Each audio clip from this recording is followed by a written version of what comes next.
જય શ્રી કૃષ્ણ. જય હો, મંગલમય હો. ભગવાન કૃષ્ણે અવતાર લીધો.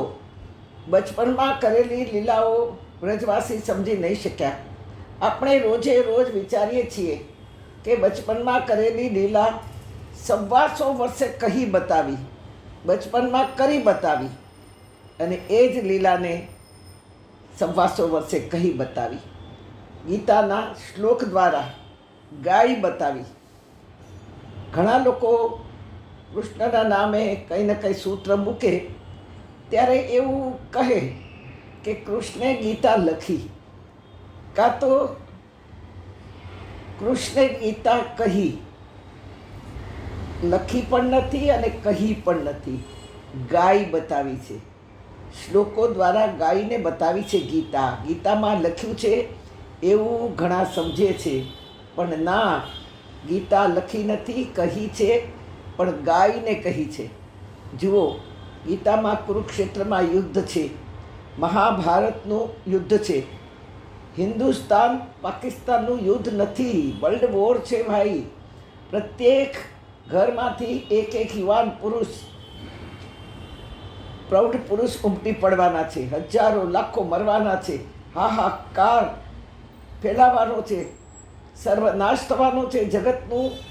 આપણે વિચારીએ છીએ એવું તે કેવું કનેક્શન છે કે બાળપણની લીલાના પાવન પ્રસંગો 125 વર્ષ સુધી શ્રી કૃષ્ણે સંઘરી રાખ્યા છે.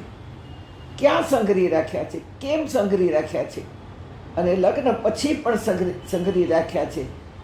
8 પટરાણી અને અનંત રાણીઓની સાથે.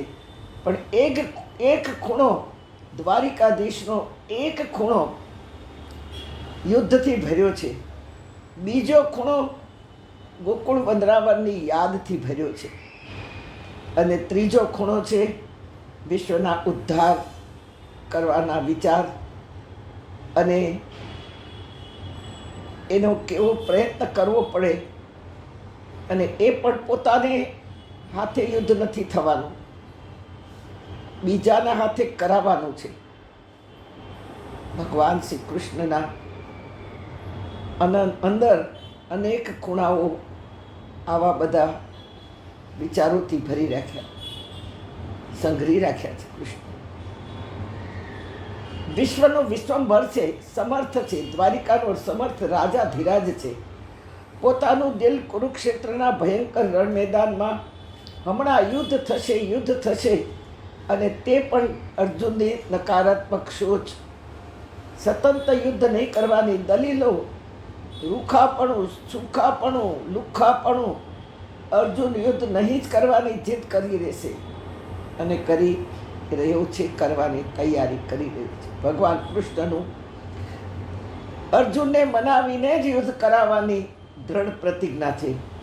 મોહને માયા છોડવાની જીદ કરનાર અને સંપૂર્ણ ગીતાનો સાર મોહ માયા છોડવાનું અર્જુન સમજાવી રહ્યા છે, સમજાવવાના છે. પણ છતાંય અર્જુન સમજવા માગતો નથી.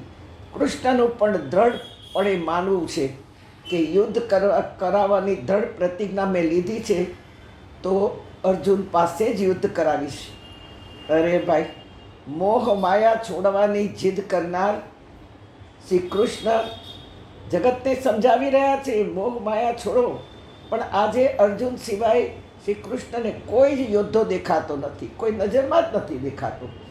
કૃષ્ણને પોતાને કોઈ લાભ લાલચ નથી, કે નથી દુર્યોધન પ્રત્યે રાગ દ્વેષ કે ઈર્ષા, પણ સમષ્ટિનું નુકસાન થાય. યુદ્ધમાં કેટલાય યુવાનો, વડીલો, આચાર્યો વધેરાઈ જાય, ઘરમાં મહિલાઓ વિધવા થાય, બાળકો પિતા વગરના થાય, યુવાન પત્ની જિંદગી પર રડે, અને છતાંય ભગવાન કૃષ્ણને યુવાન અર્જુનને જ લડવા માટે આગ્રહ કરે. કેમ ભગવાન કેમ અર્જુનને એટલો આગ્રહ કરી રહ્યા છે? કે જે પોતે જ મોહ માયા બધું ત્યાગવા માગે છે, ત્યાગી રહ્યા છે. પોતે યુદ્ધમાં શસ્ત્ર અસ્ત્ર ઉઠાવવાના નથી, ત્યાગ કર્યો છે. પિતાને આપેલું વચન પાળવાના છે, છતાંય ભગવાન શા માટે અર્જુનને મનાવી રહ્યા છે?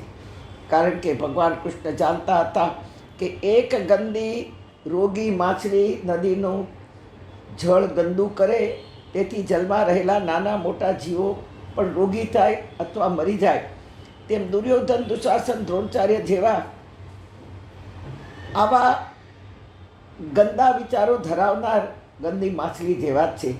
જો આવો નહીં મરે તો આ વિશ્વ યુદ્ધનો કોઈ અર્થ જ નથી. આ વિશ્વ સમુદ્ર છે. દુર્યોધન, દુશાસન કે કાલી નાગ જેવા તત્વોથી એ ભરાઈ ગયું છે.